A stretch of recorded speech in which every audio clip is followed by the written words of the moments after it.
Boa noite, louvado seja nosso Senhor Jesus Cristo. Vamos aqui retomar. Para sempre se louvado, sua mãe Maria Santíssima. Amém. Vamos aqui dar continuidade ao nosso encontro, refletindo sobre os dogmas marianos, os dogmas marianos. Hoje a gente fecha o ciclo do terceiro dogma, o dogma da Imaculada Conceição, refletindo um pouco sobre a Imaculada Conceição na liturgia. Vimos como o dogma da Imaculada Conceição, embora definido em 1854, a 8 de dezembro de 1854, ele é uma fé da Igreja desde os primeiros séculos. Vimos como na tradição da Igreja, desde seu nascedouro, encontramos a fé na Imaculada Conceição da Virgem Maria. Identificamos também na Sagrada Escritura os fundamentos para esta fé.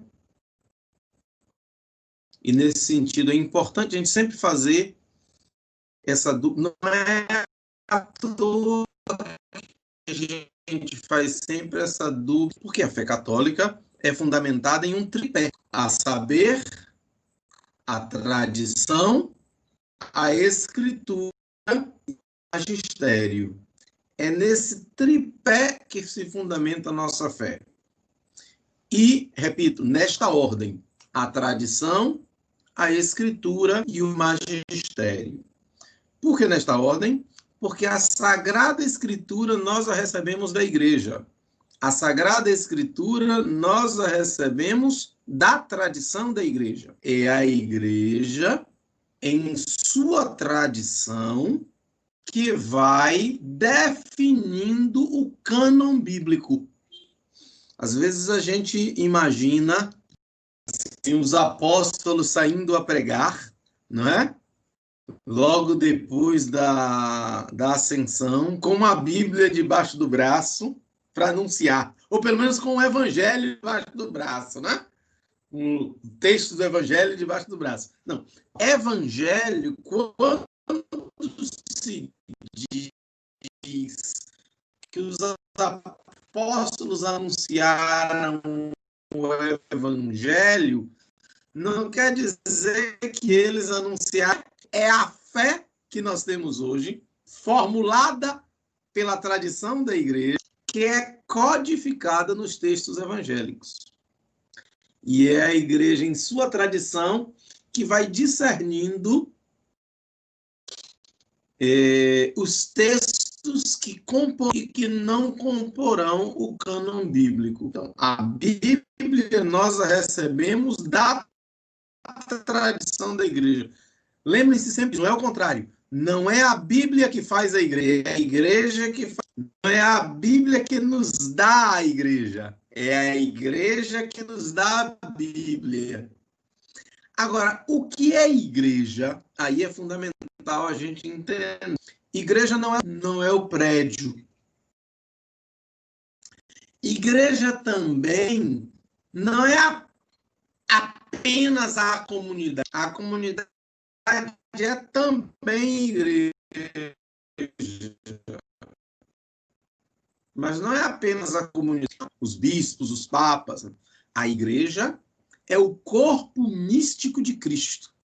Quando falamos a igreja, estamos falando desta realidade mística que é todo o corpo de batizados reunidos em volta dos legítimos pastores e pelos pastores governados por Cristo, que é a cabeça da igreja. É por isso que Santo Agostinho tem uma expressão muito bonita. Quando o bispo se reunia com os seus presbíteros, os seus diáconos e o povo para celebrar a Eucaristia, Santo Agostinho chamava isso de Christus totus, o Cristo todo, porque ali é o corpo de Cristo, que é a igreja, reunido em torno do bispo, que é a cabeça visível da igreja, celebrando a Eucaristia, em que se faz presente, pelo sacramento, Cristo mesmo, que é a cabeça da igreja, da qual nós somos o corpo. Veja, então, que é do mistério de Cristo que vem o mistério da igreja. Portanto, é desse mistério que nos vem a Escritura. Então, quando a gente fala de tradição, é nesse sentido muito profundo. E o terceiro pilar da nossa fé, o magistério, que é a autoridade de ensinar, pela qual a igreja modula e transmite o tesouro da tradição e da escritura. Esse magistério é exercido em vários níveis. No nível mais excelente, mais alto, é exercido pelo Romano Pontífice, que é o mestre por excelência da fé e que goza do privilégio da infabilidade quando define matéria de fé e de moral ex cátedra. É gozado pelos bispos também, quando ensinam a doutrina da igreja, pelos padres que transmitem em aquilo que os seus bispos lhes comunicam, e também pelos leigos, quando ensinamos em nome da igreja os mistérios de Deus. O que é um catequista, senão alguém que exerce em nome da igreja o dom de ensinar? Exerce o magistério da igreja neste sentido, embora num nível muito diferente daquele em que exerce o Romano Pontífice. Porque, na verdade, a infabilidade de que goza o Romano Pontífice não é um privilégio pessoal para ele, mas é um serviço para a igreja. É um serviço para o corpo de Cristo, que é a igreja.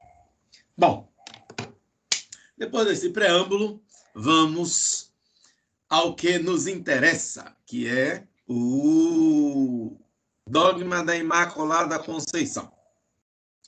Vimos que ao longo dos séculos houve toda uma discussão sobre o que é mesmo este mistério da Imaculada Conceição. Percebemos que, embora a fé em Maria Imaculada, a fé de que Maria foi concebida sem pecado original, exista desde os primórdios da igreja, já identificamos isso na fala dos santos padres. Exatamente o que significa esta Imaculada Conceição é discutido pelos teólogos ao longo de muitos séculos, até que em 1854 o Papa define solenemente o dogma da Imaculada Conceição. Bom, mas e a liturgia? O que nos diz a liturgia sobre a Imaculada Conceição? Como a liturgia situa esse mistério? Bom, o primeiro ponto para nós lembrarmos é um aforismo latino, que é um dos fundamentos da teologia litúrgica, que eu já me referi aqui a vocês, não sei se se lembram. Lex orandi, lex credendi. A lei da oração é a lei da fé, a lei da crença, né? Lex orandi, lex credendi. Ora, se a lei da oração é a lei da fé,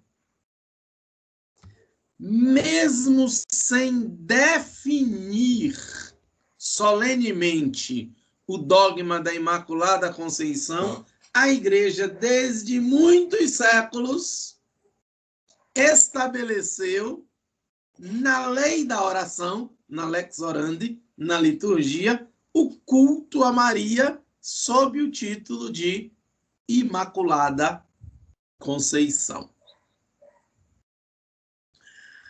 O primeiro ponto que eu queria destacar é que a igreja vai colocar a 8 de dezembro a festa da Imaculada Conceição. E isto tem um simbolismo muito forte, que passa desapercebido às vezes por nós. A festa da Imaculada Conceição é colocada no ciclo do Natal. É dentro do tempo do Advento que nos prepara para o nascimento do Senhor, que a igreja coloca a festa da Imaculada Conceição. E o que é que isto quer dizer? Isto quer dizer que o mistério da Imaculada está intimamente ligado ao mistério do nascimento de Jesus Cristo, a pessoa de Jesus Cristo. Já tive a oportunidade de dizer a vocês mais de uma vez, todos os dogmas marianos têm em perspectiva a pessoa de Jesus Cristo. É por causa da pessoa de Jesus Cristo que Maria é dotada de singulares privilégios. Ora, a festa da Imaculada Conceição colocada no ciclo do Natal nos diz que Maria é imaculada porque é mãe do Imaculado. Maria é imaculada para ser digna de dar à luz o Imaculado.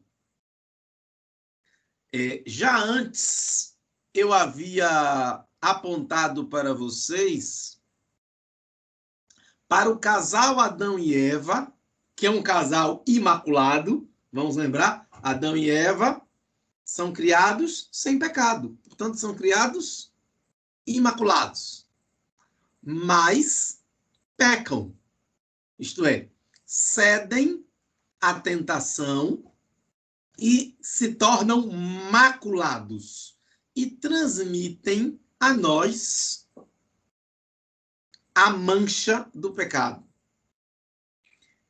Jesus, por sua Páscoa, realiza uma nova criação. Jesus realiza um novo mundo. Este novo mundo em que é possível ser salvo. Veja, até a vinda de Jesus, a salvação estava na esperança do Messias. Todos os profetas apontam com esperança para aquele que virá nos salvar. Em Jesus, essa salvação se realiza, isto é, uma nova criação se dá, no sentido de que o homem renasce em um novo, entre aspas, casal. Agora, não mais Adão e Eva, mas a Virgem Imaculada que dá à luz o Imaculado que tudo recria. É nesse sentido que a igreja terá com tanta atenção o domingo, o dia da ressurreição, o dia do Senhor, em oposição aos judeus que marcavam com veneração o sábado, o dia do descanso na criação, porque já não terá mais sentido guardar o sábado, agora que Deus realiza pela Páscoa de Jesus Cristo, uma nova criação e institui um novo mundo no qual podemos ser salvos. Tudo isso começa com a Imaculada Conceição. Podemos dizer assim que o mistério de Jesus Cristo começa no mistério da Imaculada Conceição. A festa de 8 de dezembro é, portanto, uma festa profundamente cristológica. Isto é uma festa que aponta profundamente para o mistério de Jesus Cristo.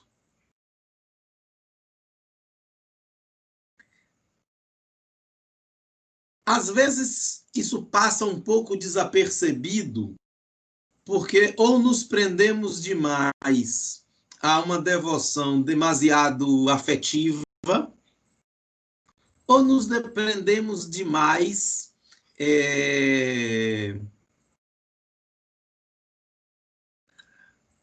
a Imaculada Conceição como um privilégio pessoal de Maria, como se isso dissesse respeito apenas a ela. Mas, na verdade, tudo em Maria aponta para Jesus. Eu vou contar uma historinha para vocês, historinha real. Uma amiga minha, era superiora de uma comunidade religiosa, e uma noviça, você sabe que noviço é assim, muito zeloso, né? Noviço é assim, muito animado. Aí veio correndo a noviça dizer: madre, Dona Fulana era uma senhorinha que ia à missa. Dona Fulana, todo dia, chega na igreja, passa pela frente do Santíssimo Sacramento e vai rezar aos pés da imagem de Nossa Senhora. A senhora precisa ensinar a ela que isso está errado. A madre, mais sábia, disse: minha filha, deixe para lá, deixe. Ela reza nos pés da imagem de Nossa Senhora, mas eu te garanto que Nossa Senhora pega as orações dela e leva para Jesus. Moral da história: é verdade que não há nenhum sentido em, diante da presença real de Jesus Cristo no Santíssimo Sacramento, nos determos em veneração às imagens, seja de Nosso Senhor, seja de Nossa Senhora ou de qualquer outro santo. Isso é verdade. Mas tudo em Maria aponta para Jesus. E se é uma coisa que eu gosto na grande maioria das imagens de Nossa Senhora, não é o caso da imagem da Conceição, por coincidência. Ela traz sempre o menino. Quase sempre a imagem da Virgem Maria traz o menino. E se nós repararmos direitinho a imagem da Virgem Maria, o escultor sempre coloca o corpo da Virgem meio que apontando para o menino. É como se dissesse assim: o que importa aqui é ele e não eu. Quando nós tomamos consciência disso, a nossa devoção mariana ganha em profundidade. Bom, mas a festa de 8 de dezembro, ela está diretamente ligada a uma outra festa que muitas vezes passa um pouco desapercebida nossa, que é a festa de 8 de setembro, a festa da Natividade da Virgem Maria. Exatamente 9 meses depois. Se você contar, 8 de dezembro, 8 de setembro. 8 de dezembro, a Conceição de Maria, isto é, a sua concepção imaculada. O que é que estamos celebrando 8 de dezembro? Estamos celebrando Maria, que foi concebida sem pecado original. Portanto, estamos celebrando Maria ainda embrião, né? A gente tem aquela bela imagem de Nossa Senhora, né? Representando a sua Imaculada Conceição, mas o mistério que estamos celebrando se dá no útero de Ana. O mistério que estamos celebrando se dá quando Ana se encontra grávida, se descobre grávida da Virgem Maria.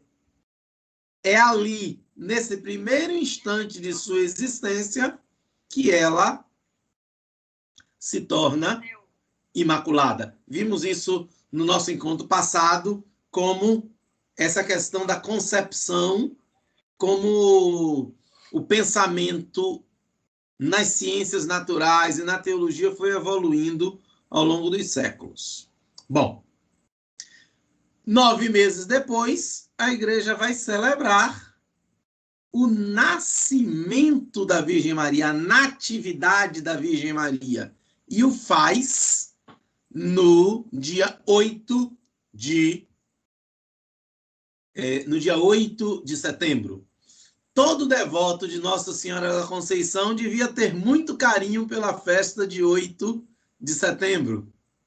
Isto é, Maria, que é concebida sem pecado, é aquela cujo nascimento nós celebramos a 8 de setembro. Da mesma forma que 25 de março, a festa da Anunciação, está 9 meses antes de 25 de dezembro, a festa do Natal. 8 de dezembro está 9 meses antes de 8 de setembro. São festas muito antigas na tradição da igreja. Mas, como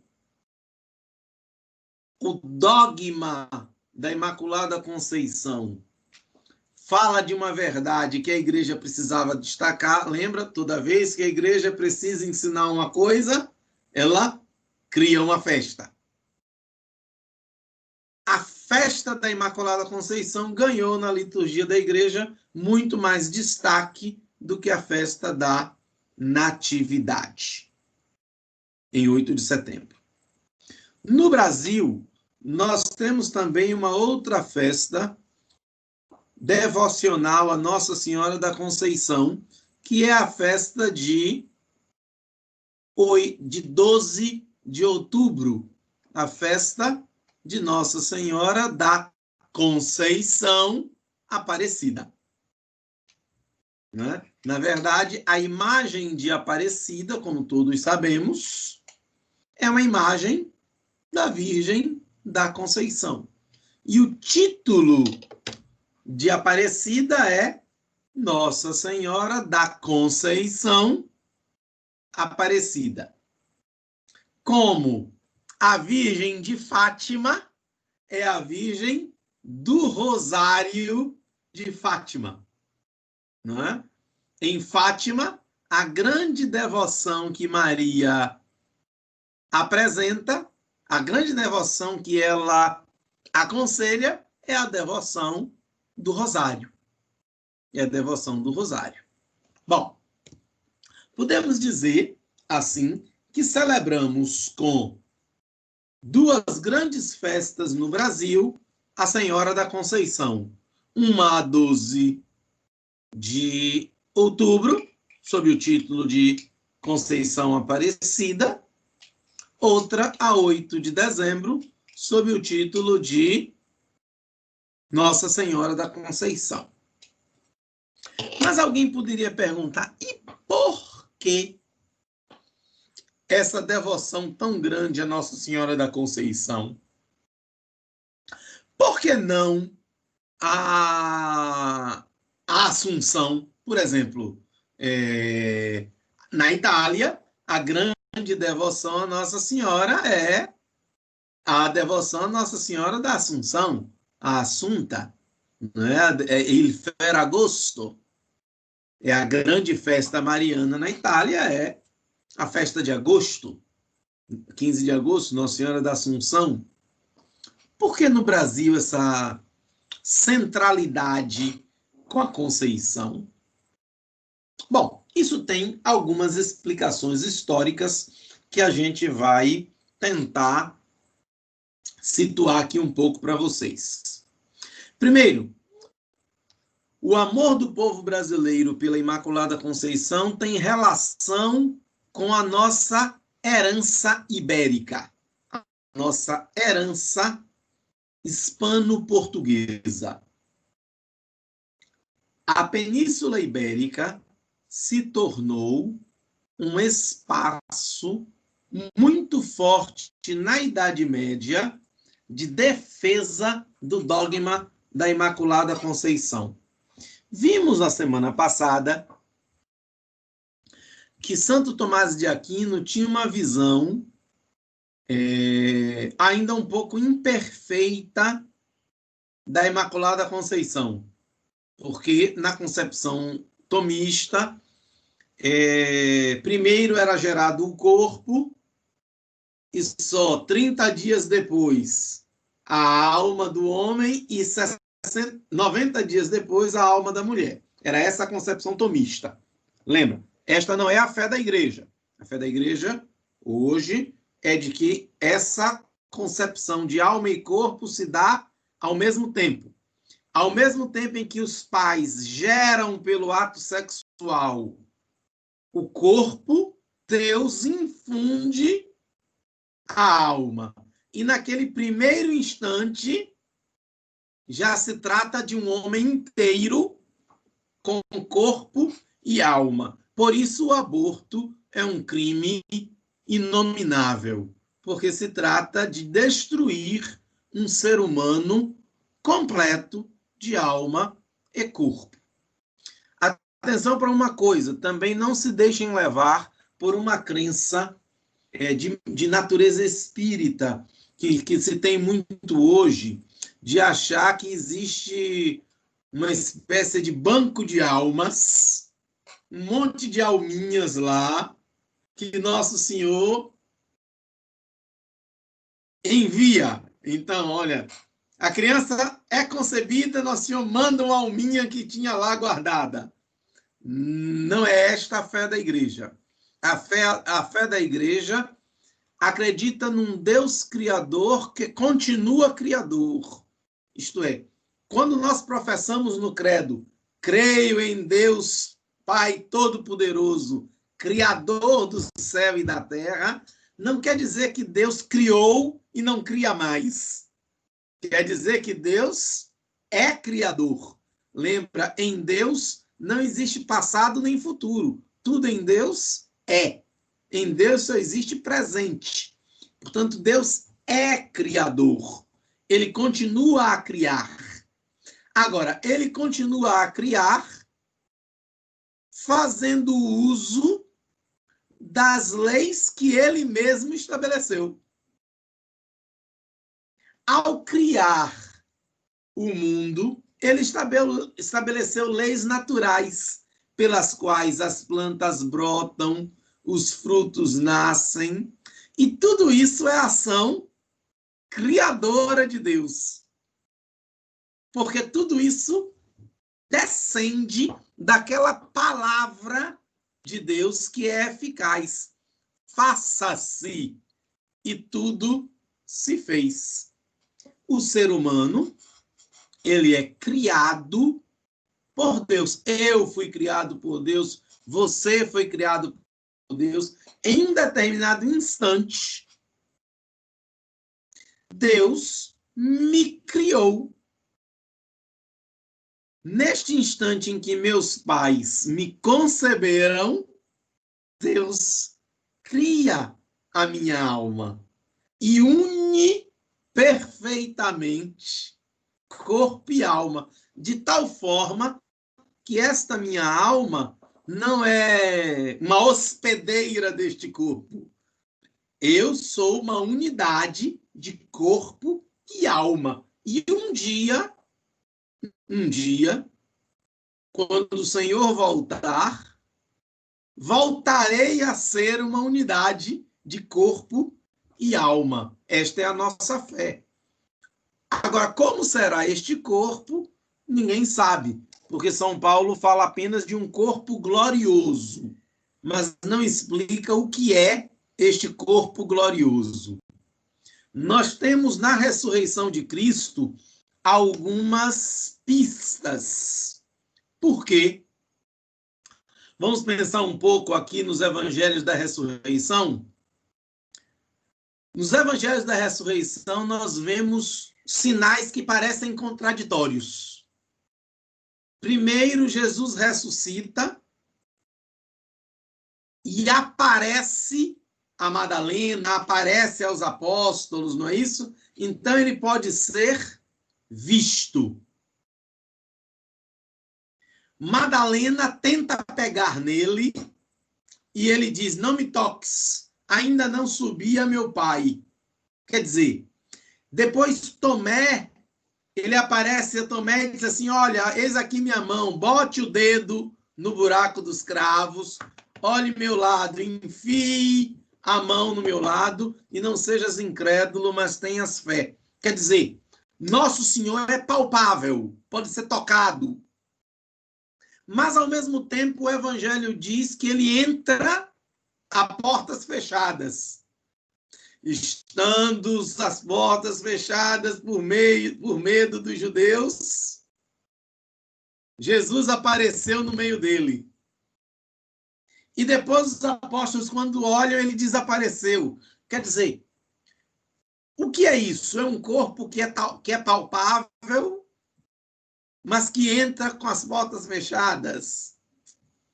É um corpo que é palpável, que pode ser visto, pode ser pegado, mas que aparece e desaparece.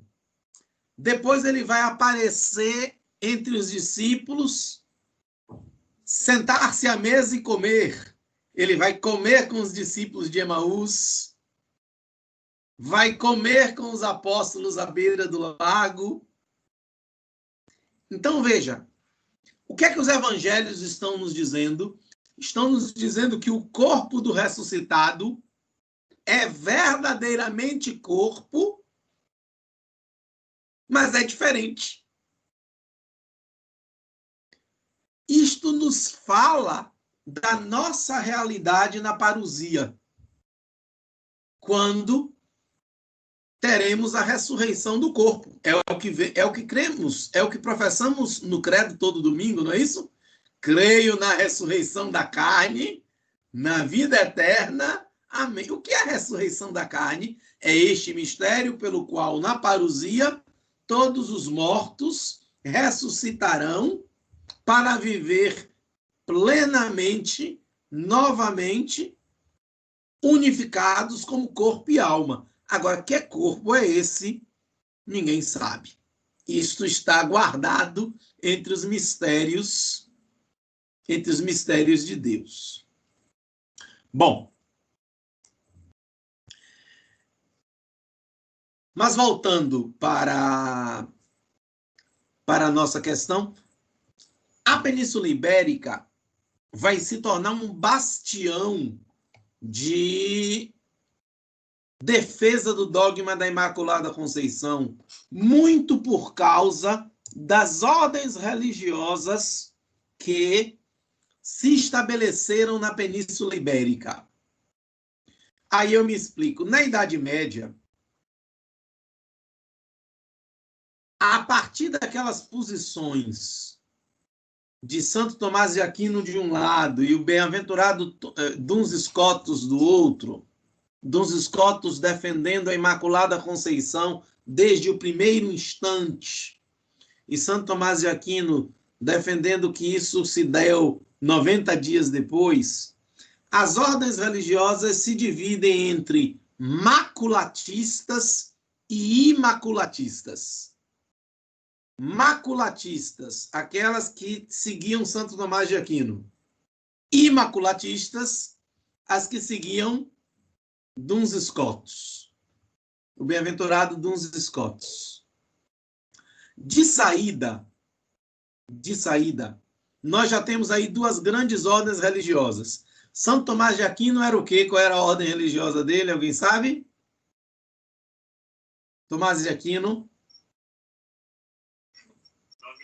Dominicano. Então, os dominicanos se tornaram todos maculatistas. Por isso, você não encontra igrejas antigas de dominicanos dedicadas à Imaculada Conceição. Já os Duns Scotus era de que ordem religiosa, o bem-aventurado Duns Scotus, alguém sabe? Franciscano. Os franciscanos se tornaram grandes defensores da Imaculada Conceição.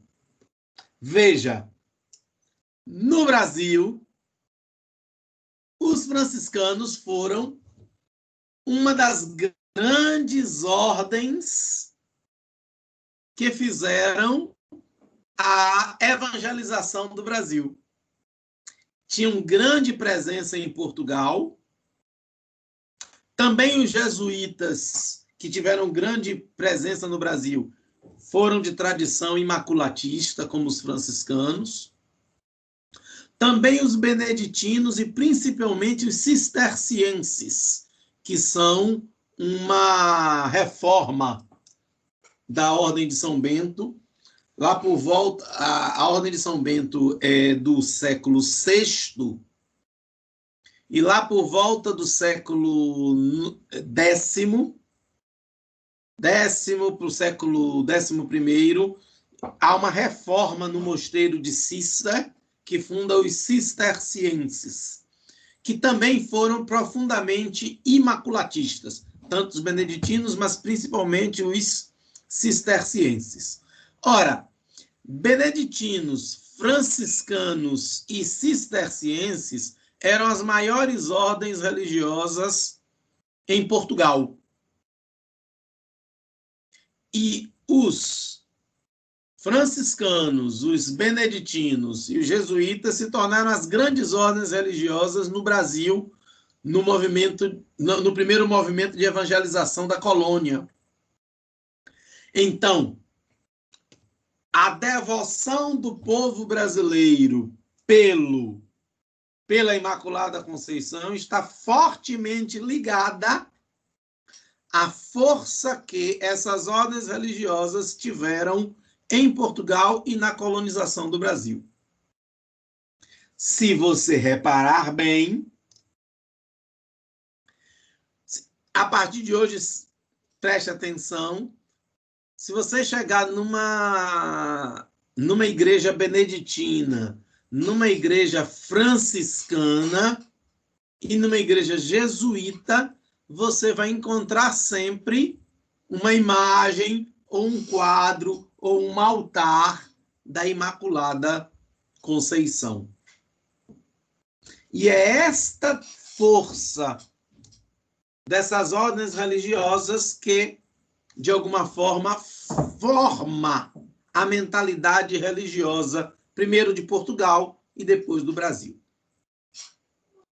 Existe um outro fator muito importante para a fé brasileira na Imaculada Conceição, que é o fato de um santo carmelita, que nós celebramos há poucos dias, acho que foi no dia 8, se não me falha a memória, foi no dia 8, eu acho. São Nuno de Santa Maria. São Nuno de Santa Maria, também chamado de o Santo Condestável de Portugal, era um nobre português, guerreiro, era o condestável do reino. O condestável era o comandante dos exércitos do rei. E em várias batalhas pela fixação do reino de Portugal, São Nuno atribui a sua forte devoção à Virgem Maria, a Imaculada Conceição. A ponto de, no final da vida, esse grande homem, grande general, abandonar tudo e entrar para um convento carmelita em Lisboa que ele tinha mandado construir anos antes com a sua própria expensa, não é? Com sua própria fortuna. Ele manda construir esse convento carmelita e anos depois deixa sua posição no reino e se torna um simples irmão leigo no convento do Carmo em Lisboa. Ora, a devoção de São Nuno de Santa Maria pela Imaculada Conceição vai passar para a família real portuguesa, a ponto de Dom João V ter declarado, feito um voto à Senhora da Conceição de Vila Viçosa, um santuário de Nossa Senhora no interior de Portugal, Nossa Senhora da Conceição de Vila Viçosa, declarando a Virgem Imaculada a Rainha de Portugal. E a partir daquele dia, ele e seus sucessores seriam apenas, na expressão de Dom João V, lugar-tenente da verdadeira Rainha de Portugal. Em outras palavras, fazem um voto de que a verdadeira Rainha de Portugal é a Imaculada Conceição e ele, o rei, apenas o seu representante, e coloca a coroa diante do altar, a coroa real dele, né? Diante do altar de Nossa Senhora. A partir de então, a bandeira real de Portugal passa a ser uma bandeira azul e branca, sinal da Imaculada. Se vocês se lembram um pouco das histórias da história do Brasil, quando Dom Pedro II declara Dom Pedro I declara a independência do Brasil, não é? Ele vai dizer, olha, vai arrancar do seu uniforme um laço azul e branco e dizer: estes laços não nos unem mais, falando dos laços com Lisboa. Isto é, o laço azul e branco era o sinal da monarquia portuguesa. Azul e branco, por causa da Virgem Imaculada, que era a verdadeira rainha de Portugal. Veja, então, que a devoção à Imaculada está fortemente ligada às tradições portuguesas. Ao vir ao Brasil, aí é uma questão histórica que eu não vou entrar no mérito, ao descobrir o Brasil, ao vir tomar posse das terras que eles já conheciam, isso aí é questão para historiadores e não para mim, não faz muita diferença para nós, mas o fato de, ao vir para o Brasil, a frota de Pedro Álvares Cabral traz como capelão frades franciscanos, portanto, imaculatistas. Portanto, trazem logo a devoção à Imaculada Conceição. Os colonizadores portugueses, nesse primeiro movimento ali no século XVI, vão trazer várias devoções marianas, muito ligadas a cada senhor feudal, a cada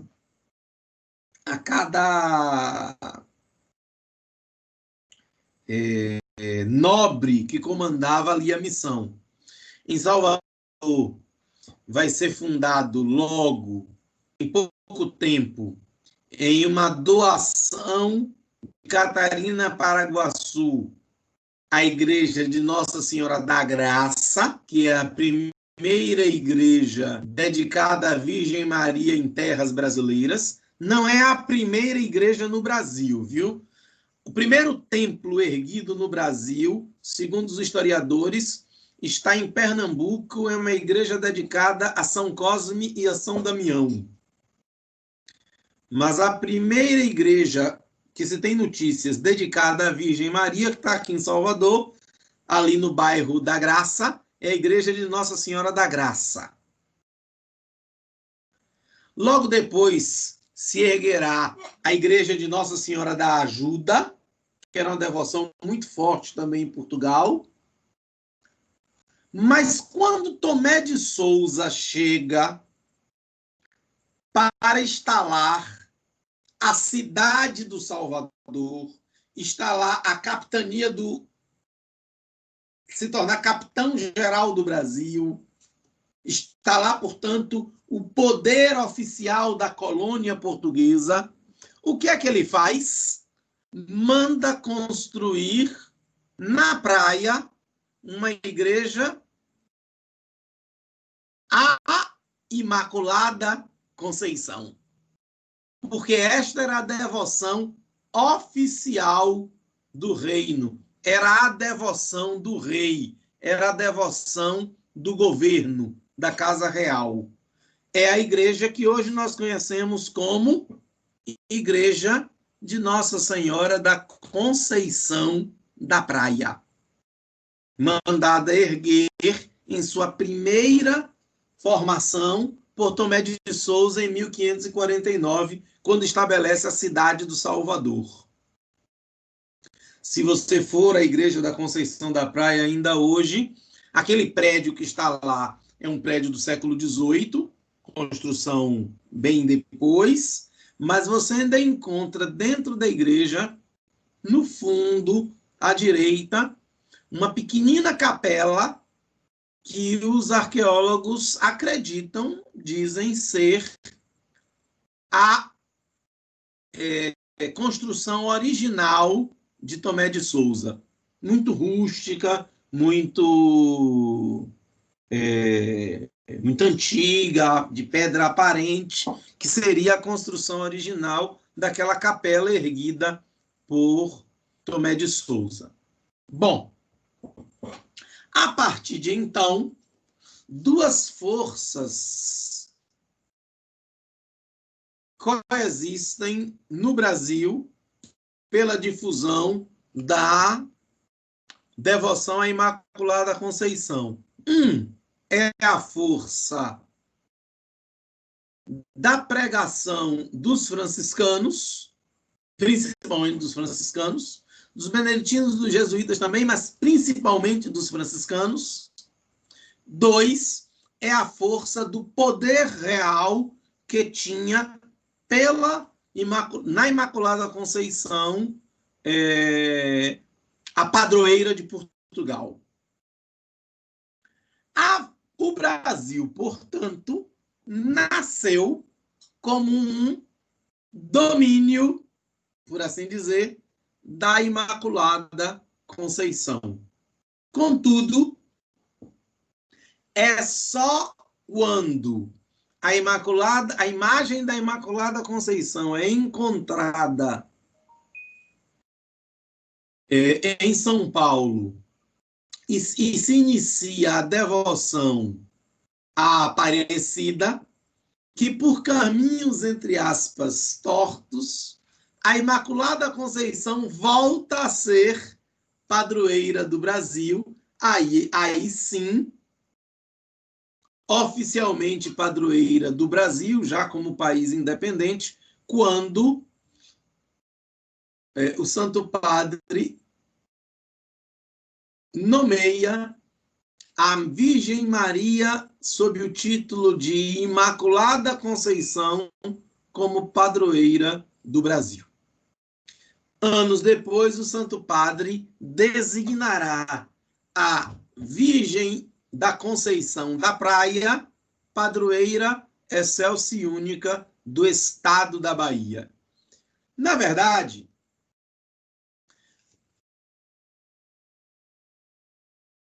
poderíamos dizer que Nossa Senhora da Conceição, sob o título de Conceição da Praia, esta invocação que temos aqui em Salvador seria originalmente a padroeira do Brasil, no sentido de que Tomé de Souza, ao instalar a cidade que era a capital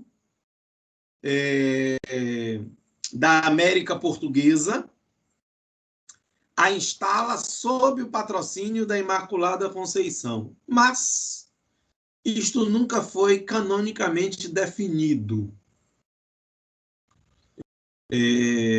Anos depois, a Câmara de Salvador vai pedir ao Papa que designe São Francisco Xavier como padroeiro da cidade do Salvador, em função das pandemias de cólera, em que a cidade pediu a proteção de São Francisco Xavier. Depois, anos depois,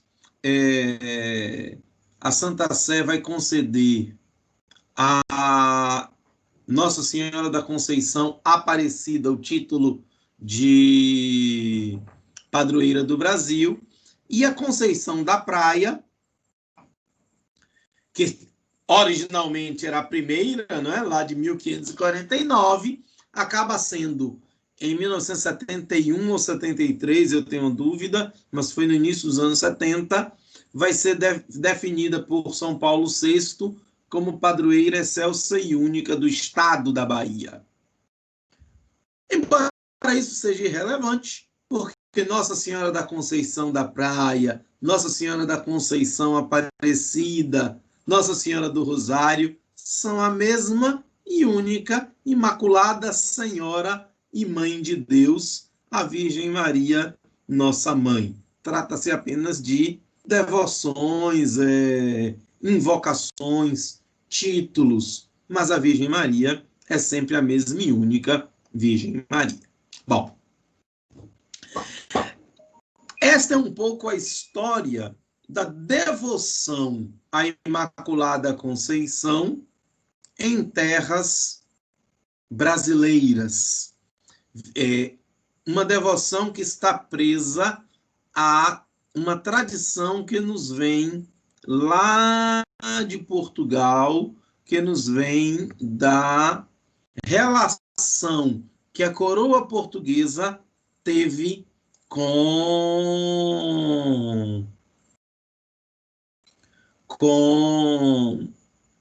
a devoção à Imaculada Conceição. Essa festa Imaculada Conceição, até a reforma litúrgica de 1970, era dotada de uma oitava. Oitava é uma prescrição da liturgia que faz uma festa ser celebrada por 8 dias. Várias festas na igreja tinham oitavas até a reforma litúrgica de 1970. Depois da reforma litúrgica, apenas o Natal e a Páscoa permaneceram com oitavas. Todas as outras festas que tinham oitavas deixaram de tê-las. Mas mais importante que a oitava, porque a oitava é uma realidade da liturgia que acabava só fazendo sentido para as comunidades monásticas que celebravam o ofício divino e a liturgia solene diariamente.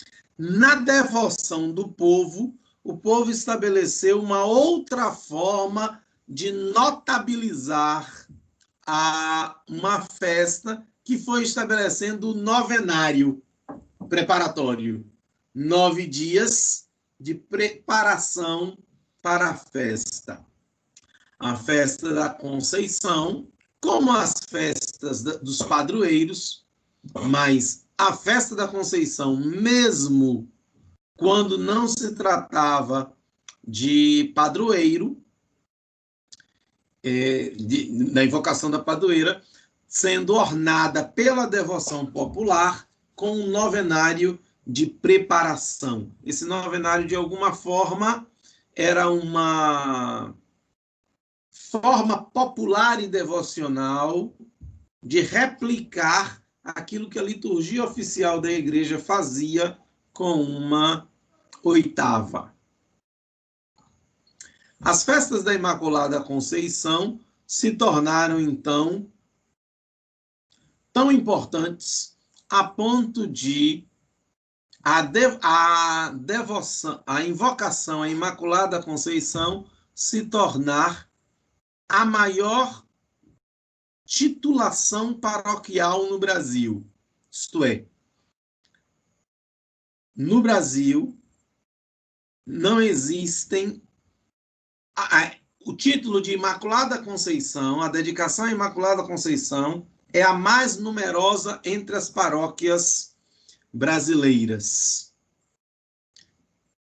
Nossa Senhora ganha assim, de lavada, não é? É a maior entre os santos, digamos assim. Não tem concorrência. A grande, quase totalidade das paróquias são dedicadas à Virgem Maria. E entre as paróquias dedicadas à Virgem Maria, o título de Imaculada Conceição é o título mais utilizado. O que fala deste amor e desta devoção do povo brasileiro pela Imaculada Conceição.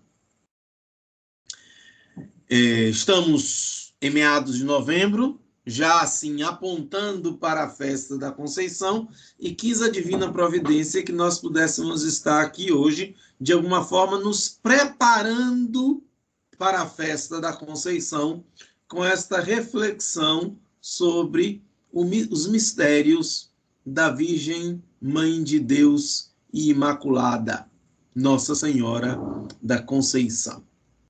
No nosso próximo encontro, na quarta-feira, nós vamos começar a refletir sobre o último dogma mariano, o dogma da Assunção de Maria.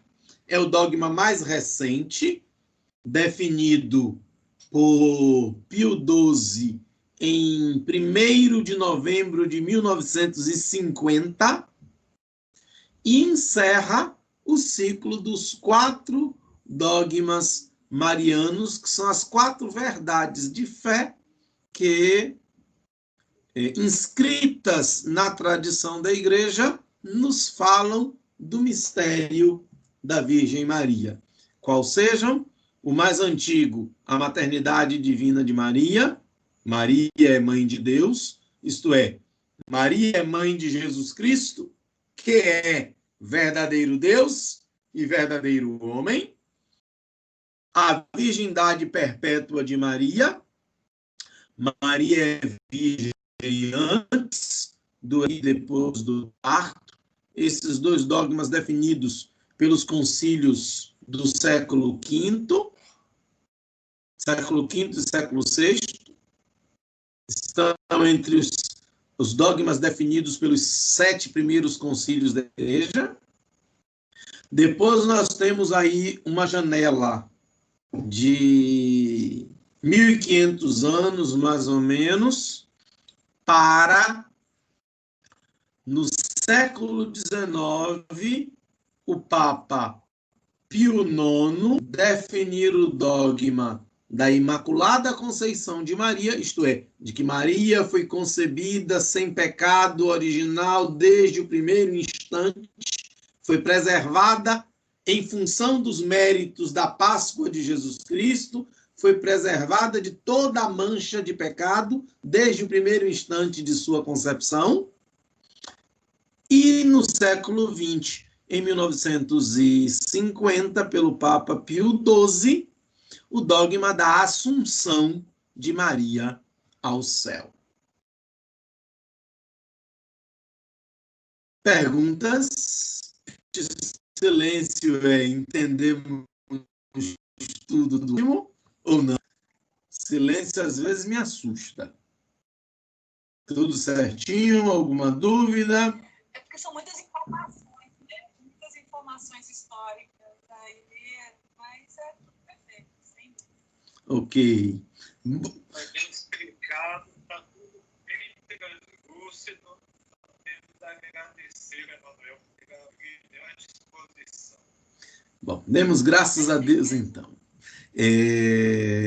Então, nos preparemos para de hoje a 8, nós começarmos, então, o último ciclo desse nosso curso sobre os 4 dogmas marianos, falando sobre a Assunção de Maria. Como sempre, nós vamos começar com os fundamentos bíblicos do dogma da Assunção de Maria. Vamos, então, rezar a Deus, darmos graças ao Senhor, que em sua misericórdia nos concedeu a graça de estarmos aqui hoje, dedicando esta noite, esta 1 hora, à reflexão dos seus mistérios na pessoa da Santíssima Virgem Maria, saudando-a com uma Ave Maria, cheia de graças, o Senhor é com bendita sois vós entre as mulheres, bendito é o fruto do vosso ventre, Jesus.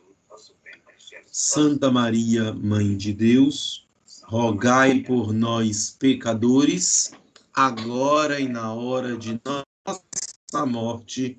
Amém.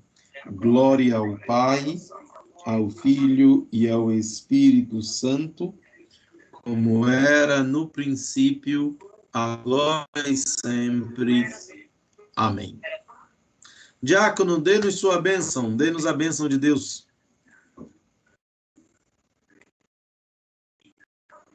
Intercessão da Imaculada.